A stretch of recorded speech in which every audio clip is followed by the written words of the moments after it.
Liberty in America is under assault. We no longer live in a reality that includes property rights. We're no longer the kings of our own castle.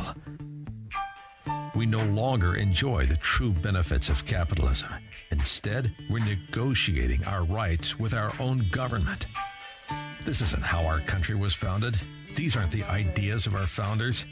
It's time to seize back our country. This is the Liberty Hour, where these important issues will be discussed for the sake of America's future. With a cigar in one hand and a copy of the Constitution in the other, here's your host, Sean Thompson. This is the Liberty Hour podcast. I want to thank you very much for calling. If you're on the line, is anybody on the line? Hey, Justin, there's something wrong with these. I can't hear the headphones are not working. Could you fix this for me? Thank you. All right. This is the Liberty Hour podcast, Tuesdays and Wednesdays. However, I have to tell you, due to the struggle with global warming and the conspiracy that it is, I will not be doing the podcast tomorrow as I have other obligations in real estate to fulfill. So if you want to call, today is the day to call. It's 312-642-5600. So we have a lot to cover.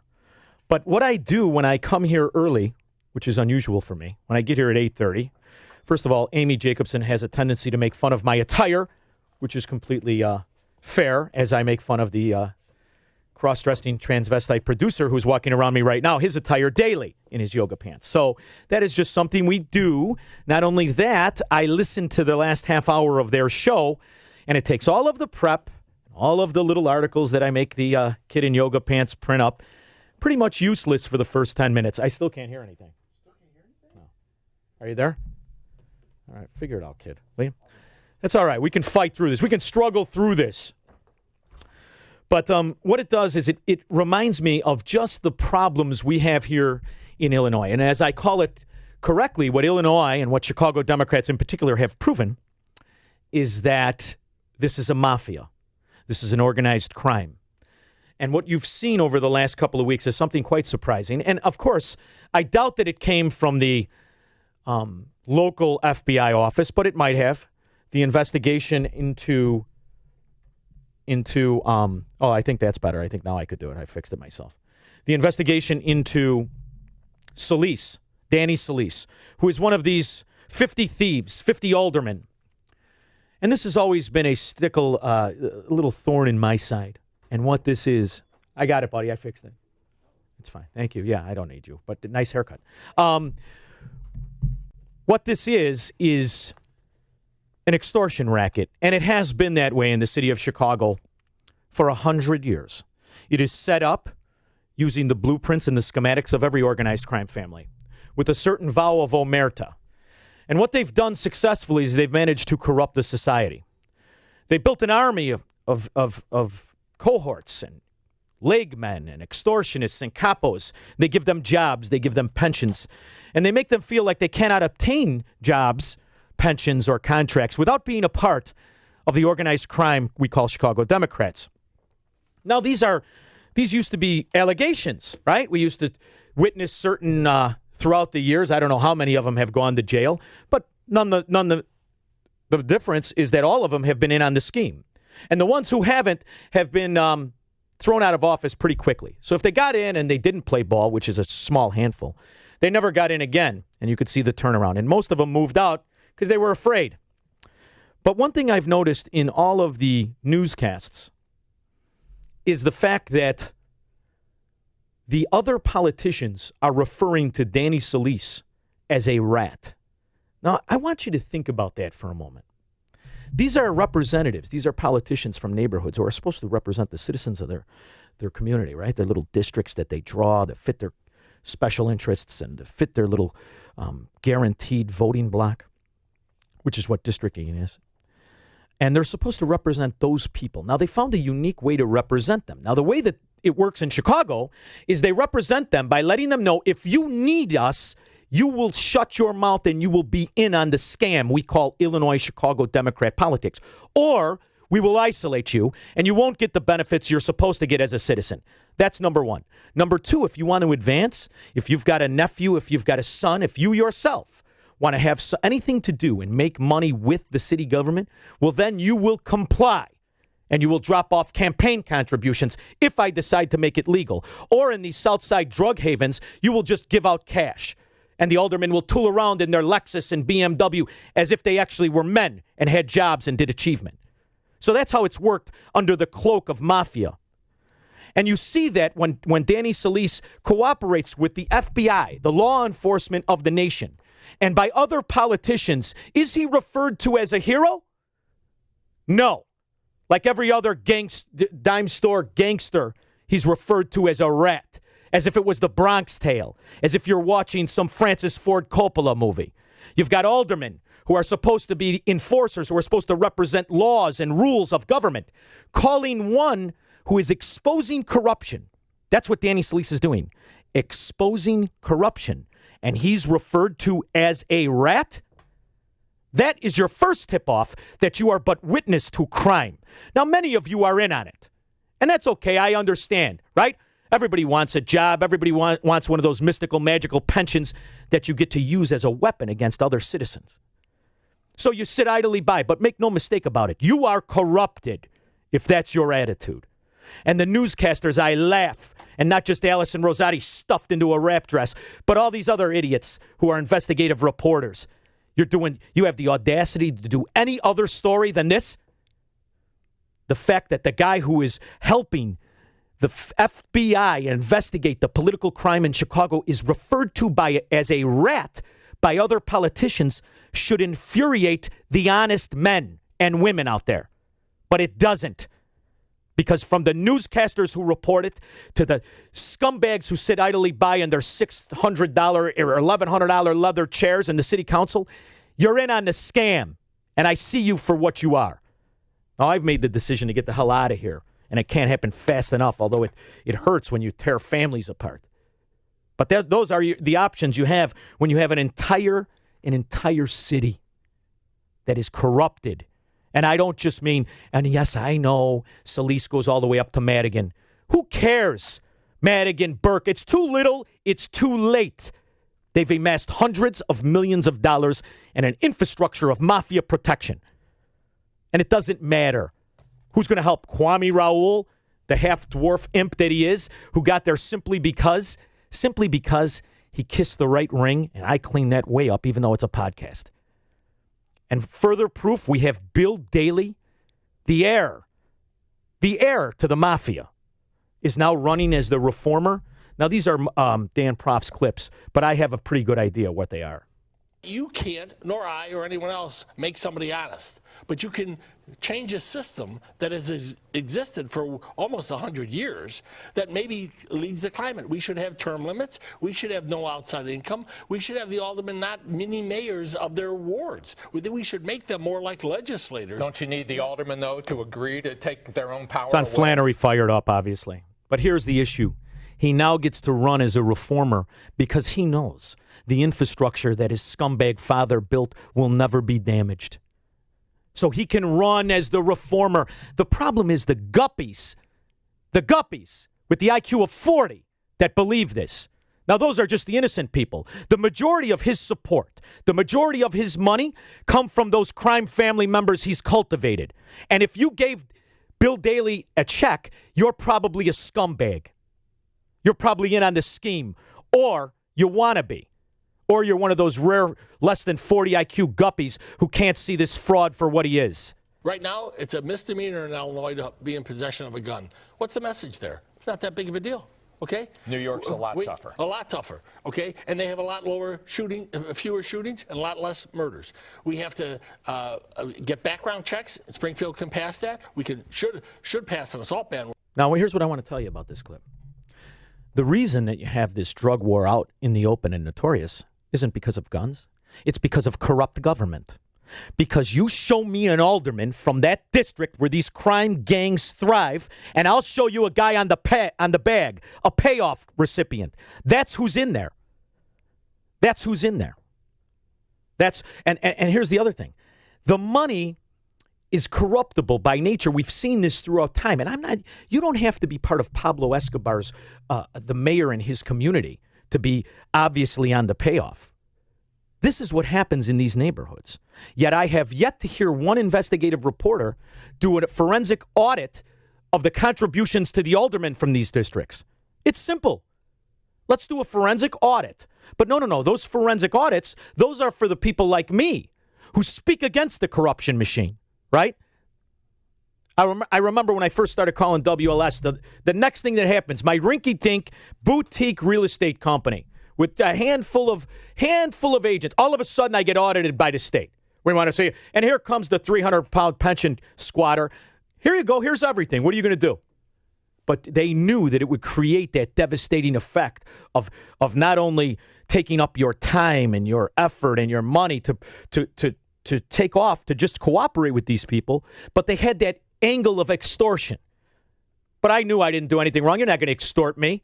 I'll shut that son of a bitch down in a heartbeat, just like I will every other thing.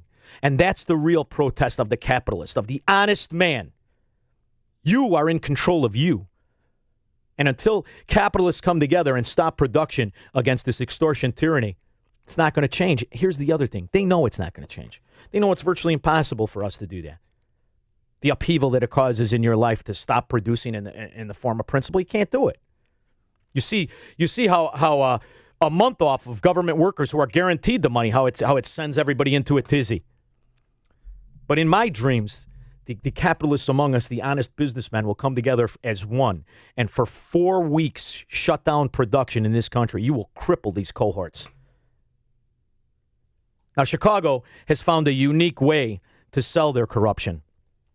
They wrap it in personalities, and they bombard you with all of the same. And they run it at you under virtue signaling women, minorities, and none does better than Mendoza. Many of you may recall that I was one of the last members in this chamber to pass an expansion of the death penalty. In fact, there was no issue that I was more passionate about than that one issue. Throughout my entire life, I've been a staunch supporter of the death penalty and a firm believer in the justice it serves and the punishment it represents for the worst of the worst in our society. I still believe that to be true.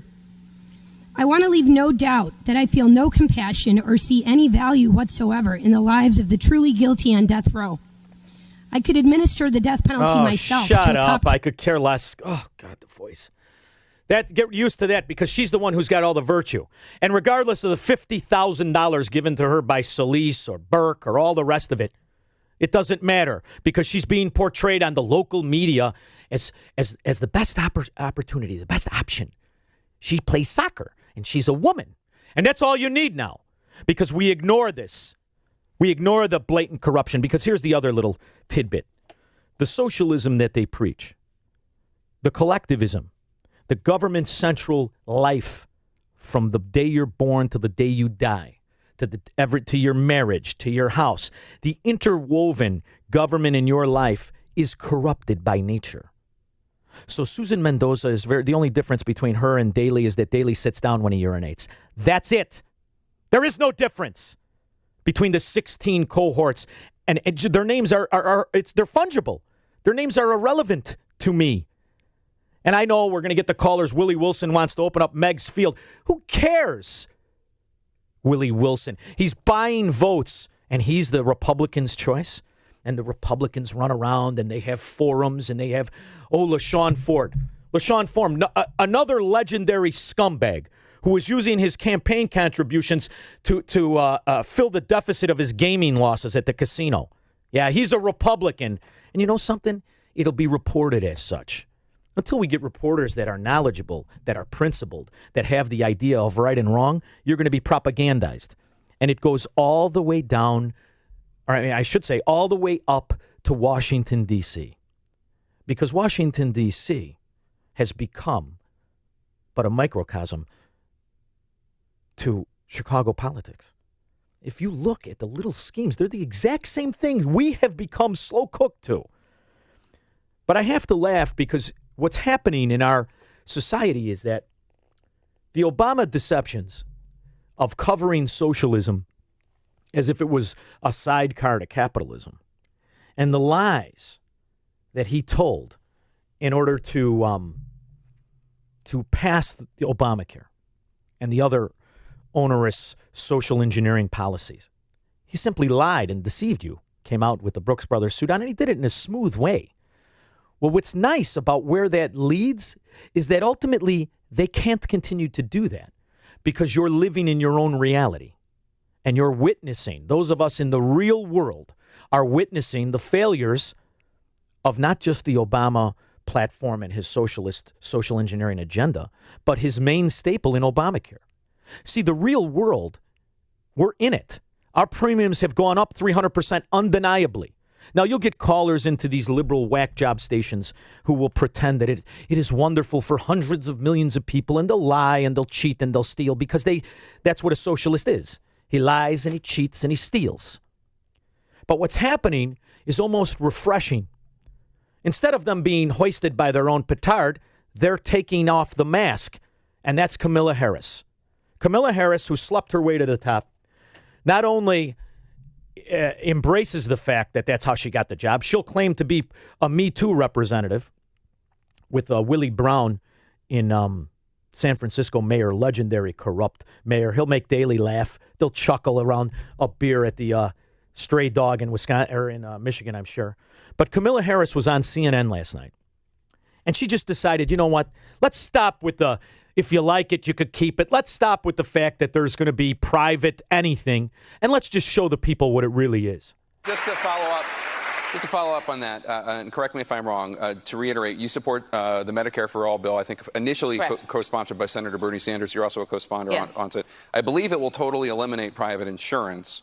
So for people out there who like their insurance, they don't get to keep it? Well, listen, the idea is that everyone gets access to medical care. And you don't have to go through the process of going through an insurance company, having them give you approval, going through the paperwork, all of the delay that may require. Who of us has not had that situation where you got to wait for approval and the doctor says, well, I don't know if your insurance company is going to cover this? Let's eliminate all of that. Let's move on. All right, let's go to the next question. Move on to where? Oh, you told me to move on. You're a prosecutor.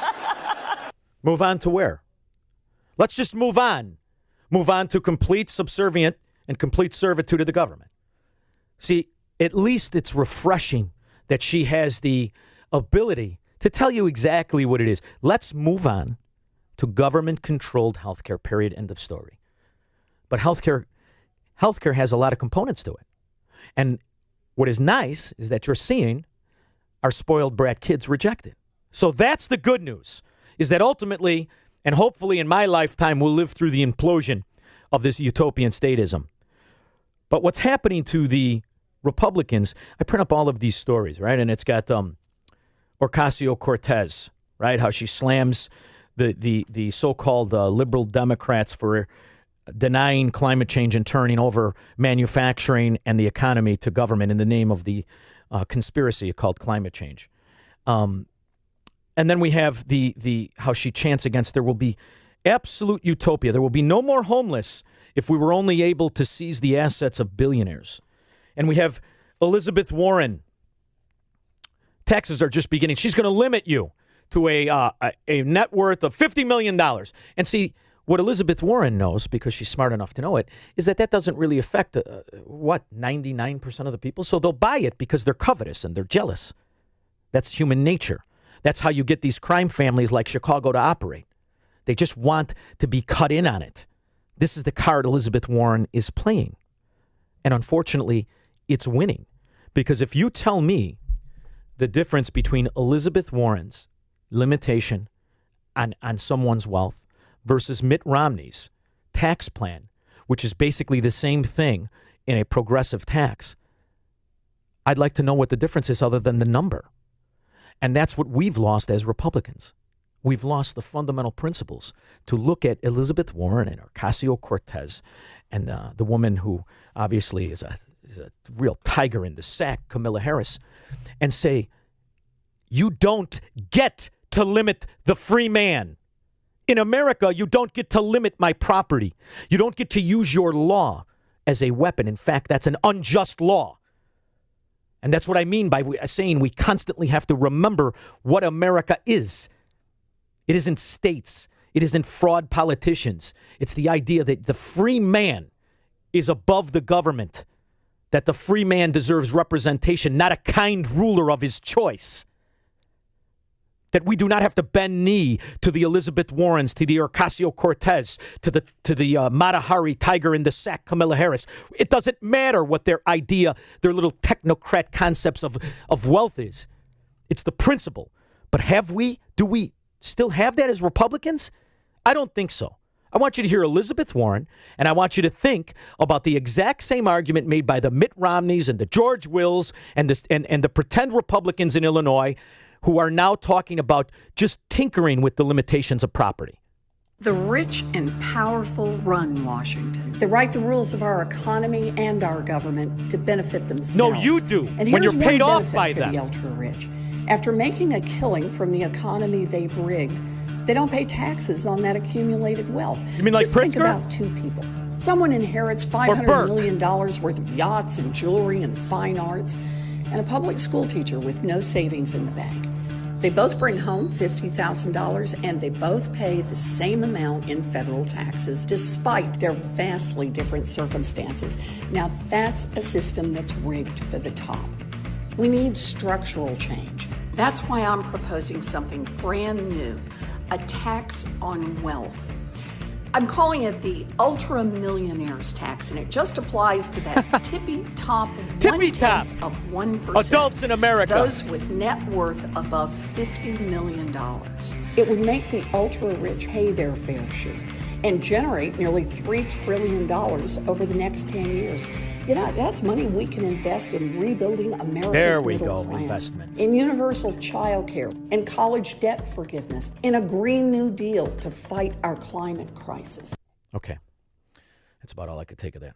So this is going to bring me to the idea of Republicans embracing Keynesianism. Because as you listen to her, and if you're not as amped up as I am, if you're not as able to pick out the tyrannical fascism in catchphrases that she says, if you listen to that, it sounds blissful, doesn't it? You mean that everyone can have this utopian dream, and everyone can go to college, and everyone will be happy, and everyone will be great, and we will invest in society. And this brings me all the way back to what the Republicans were beating Donald Trump over the head with about the money government loses during a shutdown. Because believe me when I tell you it's connected. And I want you to think about it in the modern terms we live in, where government spending and the give back of tax recipients called employees is considered revenue to the government. This is something that there are two things I want to accomplish before I die. I want to stop calling socialist fascists liberals. And I want people to recognize that Keynesian economics is fraudulent and a lie. That when government doesn't invest ever. All government does is spend money. The consequences of that spending are now able and up for interpretation because the reality and the fact-based fundamentals of economics has been bastardized beyond repair because the Republicans do it too. Government spending is never, ever real economic growth. It's fake, it's fraudulent, and it's meant to appear to be successful. Because once the money is in the government, comes into the government, whether it be from revenue of the real people in the economy, or whether it be from mindless borrowing of the Treasury. Once it's in there, it is nothing but a liability, regardless of how it goes out. Now, can you get value for the people when it goes out? That's the argument. That's the argument. So are government workers of value? And the answer is yes, some. Some. Even if you want to be magnanimous and say most, okay. But definitely not all. That's just the workers. That's what your job is, right? You're seeking value. Now it comes into when you hire contractors, when you hire and commingle fake money or fake growth in government money with the real world. And when you commingle it, is it true growth? And the answer is no. It's not even lipstick on a pig or paint on a barn. It's a fraud, but it's a visible fraud, so people buy it and they think it has economy. This is the plan of all socialism, is that once government spends the money, we call it an investment and we pretend there's value there. There isn't value. Oh, hold on, we got a caller. I'm sorry, I didn't see you sitting on the line there. Bob, thanks for calling the show. I'm sorry I made you wait, buddy. No problem, Sean. I hadn't heard that Elizabeth Warren soundbite. That's kind of interesting that she says she's going to raise $3.2 trillion from the super wealthy. But I got a question. She means confiscate. But I heard the cost of Medicare for all or health care for all will be not $3.2 trillion, but $32.6 trillion, 10 times as much. The math doesn't work. Well, Bob, because why? Because their cohorts are the ones that are calculating the math when they pass the law. Then once it's there, they use their failure as a weapon against Bob, against me, against the listeners. See, it's within their failure. That's why I always say it's within government's failure lies its strength. Because what Americans and what people and what citizens do is they don't say, too bad, you idiots that spent the money, you go bankrupt first. You and your coffers. How much money would we raise if we confiscated all of the money in PACs, in campaign coffers, and in government-allocated spending for travel for politicians? How much would we raise? See, because before we accept one increase on us, we should demand 100% increase on them. Can you imagine having a job that the more you fail, the better you do? That's what government is. The more it fails, the better it does. For instance, I have an article that I printed up about the deficit, how the U.S. Treasury is already going to borrow $1 trillion for the second year in a row. This used to be considered unheard of, and the Republicans say, okay, that's okay, we're in charge. And the idea that we accept that without understanding that borrowing, everything that money goes to is a lie. Not only that, it's a future crowbar for your kids and grandkids or those yet unborn against their property. Because those who waste this $1 trillion, they have no repercussions. In fact, they're cheered. When you have these programs, you're cheered. But we need to get back to the fundamental principle. That's what I'm trying to do. Keynesianism has been adopted by conservatives. And what that is when government is spending that money, it's not really an asset. It never comes back. Once it's in the government, it is 100% loss. Now, arguing value is different. But at no point are we arguing that is somehow a benefit to the economy. The problem is we've so commingled it that we are counting it as growth when government spends money. And that's a fraud for all. That's as fraudulent as the people looking at their aldermen in Chicago pretending they have representatives. It's just a fraud. So what we need is the mass population to say, wait a minute, you don't invest money. You confiscate and target spend, but that's never an asset. If there's a value to me or to a small minority, so what? It's a detriment to the whole. And that, ironically, the socialists are able to pick and choose special interests better than anybody. The whole time damning special interests. Elizabeth Warren is one giant special interest whore. The laws she's rallying against, corporations don't pass laws. Her cohorts do. Her body does. Her politicians do. So if you're mad that corporations buy politicians, go after your neighbor politician, not your corporation. Number one, is the corporation guilty? Yes, because it played ball with the crime family known as politicians. Just like the people are guilty when they don't go to the city council and grab these aldermen and throw them through windows. Yes, you're guilty too. So the fact that you've broken it and now pointed at it and said, hurry up, we have to buy a new, better one, never punishes the person who broke it. That's our problem with our system. And we're all being dragged into this now where we don't even argue against that. We just want our guy in charge of it. And here, you know why it's borrowing $1 trillion? Because they know the one thing after the State of the Union that's going to be bipartisan is the in excess of $1 trillion spending spree that Trump loves. And that's why I went back to, on Sunday Night Show, what is a shutdown? It isn't about particular issues. It's about the fact that the government has been so reckless, it's hit its stop limit in spending. And not one newscaster talks of that. Not one show, 24 hours, nothing. And the only time you hear about debt is when Republicans pretend to be conservatives instead of Keynesian. But that's what they are. Paul Krugman is the greatest economic philosopher that has been embraced by our government instead of being shown as the fraud Ponzi scheme artist he is. So we're done, brother. Done. It's time to buy a little island. Fortunately, I have no money left anymore. But anyway, Bob, thank you so much for the call. You know I appreciate the calls. Thank you. Thank you. Thank you. And that's the real issue. Bob is a very smart guy, and he's got the numbers down, and he catches the lie by the CBO and the government. And he's 100% right. It's time we all catch the lie of the platform of what our government has become, which is totalitarian. Kamala Harris, I play these clips, and granted they're about healthcare, but it's just a little bit about healthcare. Ocasio-Cortez is about production of everything in the name of the conspiracy of global warming. And it's a conspiracy. It's not true. None of it's true. It doesn't matter. It's irrelevant. They can get the selected data they want because they can pick it from the areas where they've sprayed.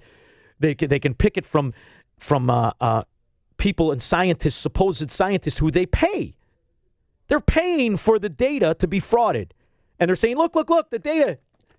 Doesn't matter. They don't want to entertain any other idea. And then what they've done is they've personally attacked anybody who disagrees with it. It's, to me, we've been outflanked in our argument because we don't make it as one. We don't have a principle. I used to think it was the Republicans. I'll never forget when, George Bush was going to beat Al Gore and they were doing I thought, man, this is important because, George Bush is a principled guy. He's a Republican. And look at what has happened since George Bush's presidency. And I'm not just talking about specifically the Patriot Act, which is, or the NSA growth, or the spending of government, or the bailouts, or the intervention, imperial intervention, and soldiers all over the place. That's George Bush. What about now? When John Bolton has on a piece of paper 5,000 troops to Colombia. What are you doing? What are you doing? That they ignore the guy who you sent there as your guy, as the guy who you wanted to be a fiat president, who you don't mind if he misuses power because he's your guy. And once in a while, he'll do something I like, which is great, right? Take all the troops, get them out of Syria. Everybody out of the Middle East. Let's change how we do our foreign policy. Let's stop paying people who hate us. And what happens? The government is bigger than the president, and they say, no, screw you, which... To a certain point, there should be checks and balances, but where's the true bipartisanship?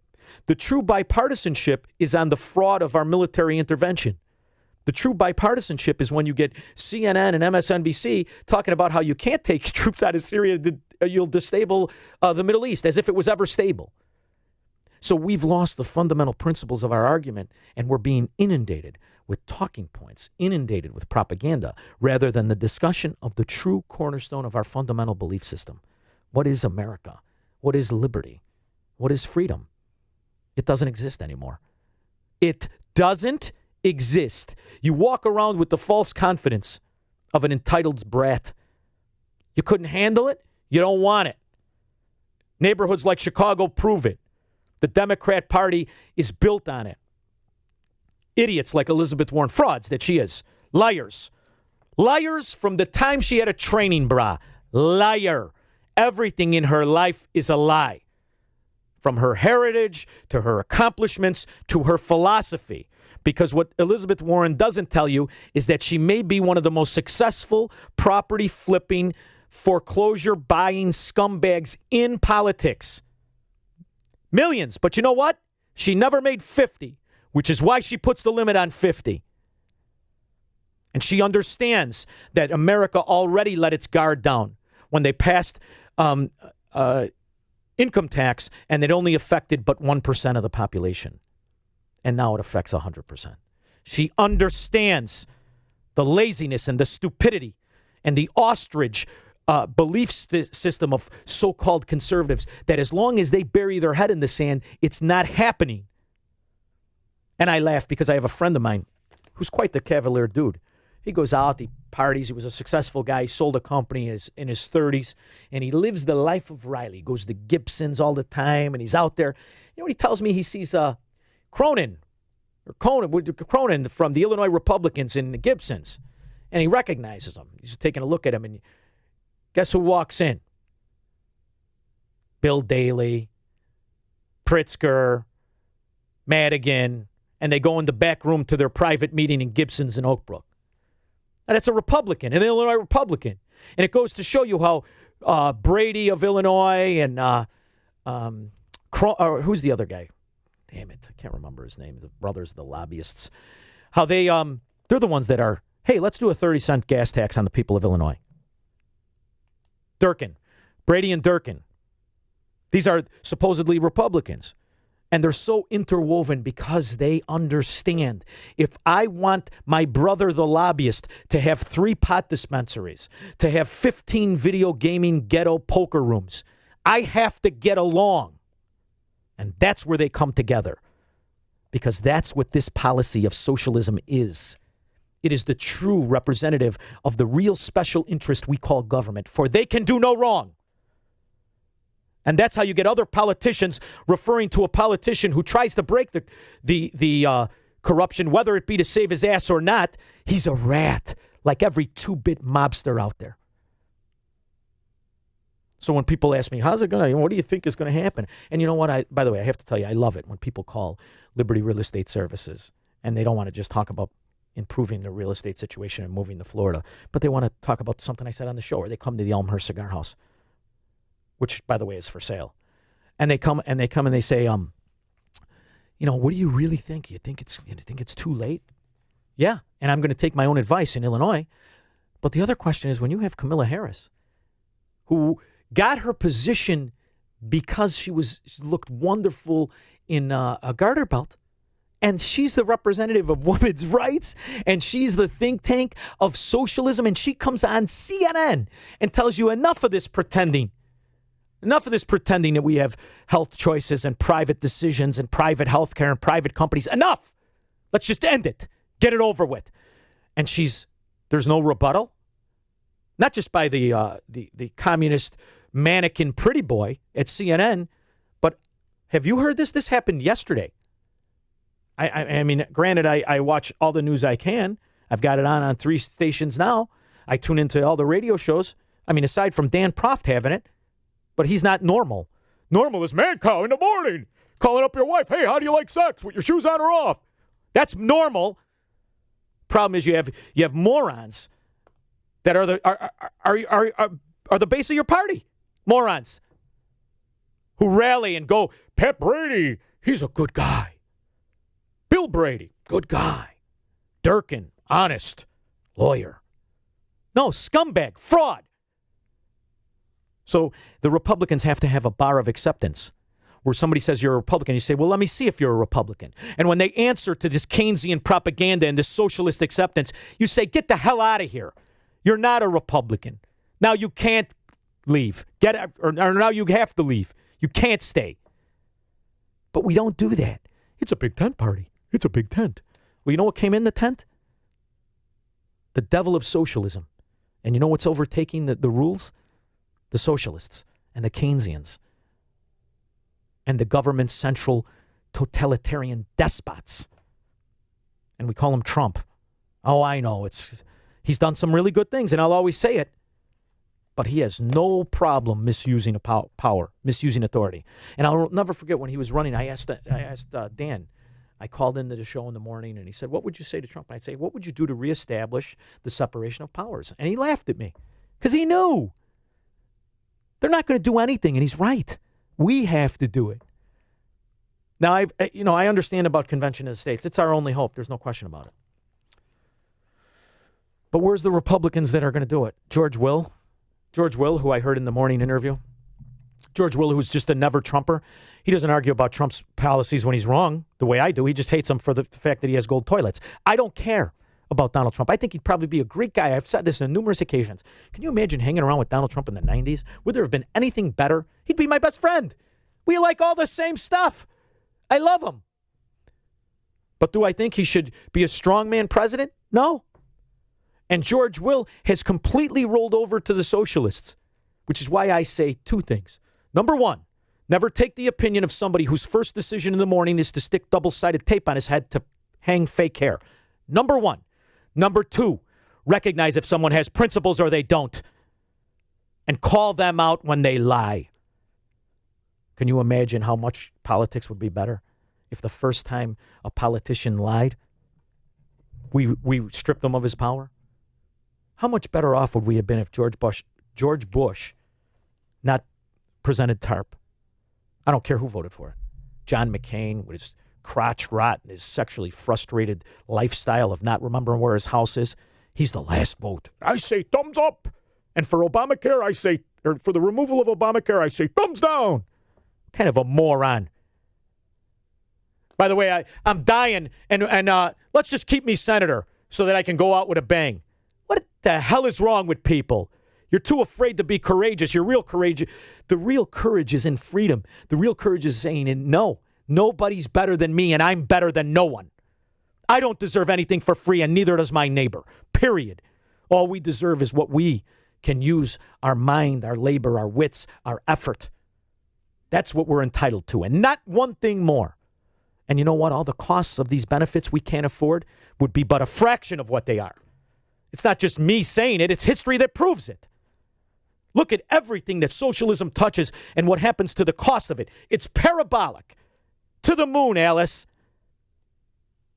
And you just sit idly by and you use the failure of the cost against those holdouts. Sickening. It's sickening. Reject Keynesianism. Demand liberty. Now you got to understand something. It's scary. There's no certainty in it. You might go broke at any minute. You probably will. I've been broke 3 times in my life. I may end up sleeping on a beach, but that's okay because I'd rather end that way and be free than be a sellout city worker with a pot belly that I could put a hubcap on my belly button waiting for my pension check to cash in, which I know I don't deserve. And we, the Illinois Republicans, why can't you argue against the immorality of using these special interests against the whole body politic, the whole citizens? I don't give a shit about a public sector pension. None. The market's been skyrocketing for 10 years. If it can't pay off on the investment, I don't care. And if you, politicians, didn't do your contributions, which, by the way, that's a bullshit excuse. It doesn't matter if they would have done the math. It still doesn't matter. Then go after the politician for your money. You know, the one like Ed Burke who's got $9 million in his coffer. The balls of this guy. The scumbag organization of Mendoza and all these 16 lowlife, on-the-take recipient whores pretending to be politicians that'll save you. Before I go, let's listen to this. My favorite scumbag of all.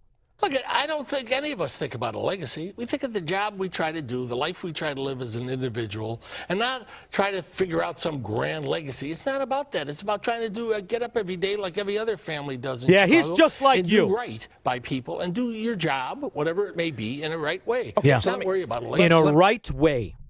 Nothing in his history is in a right way. Every dollar he has is because he's leveraged and extorted his political power. He is a scumbag. He's not a businessman. He's not an achiever. He is a deceptive fraud. And that's why you have to leave. Because I got news for you. I'll bet you he finishes in the top 2. Anybody want to bet? I'll bet you a cigar. And get it well before, because I'm selling the cigar store. I'm getting the hell out of Illinois.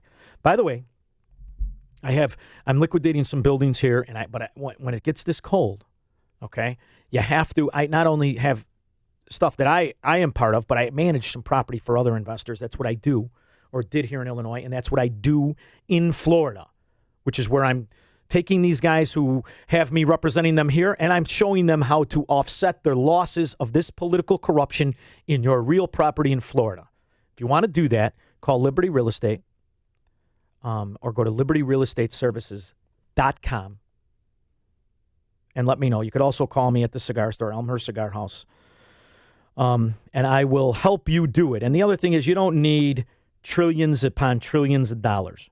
You don't need that. In fact, I was just telling one of the people here that there's a beautiful little condo 2 blocks from the beach in Naples, Florida, for $285,000. $285,000. And for that, You can rent it out through Airbnb and VRBO. Now, you're restricted by the association, but you can make yourself not just pay for its costs and its ridiculously low property taxes. You can make a little money while owning it and get it ready for yourself. Now, you could do that. The further away you go from the beach, the more reasonable it is. These little communities are wonderful to retire in. They're wonderful to have for your kids, because here's the reality. These politicians, you think Bill Daley gives a shit about your kid?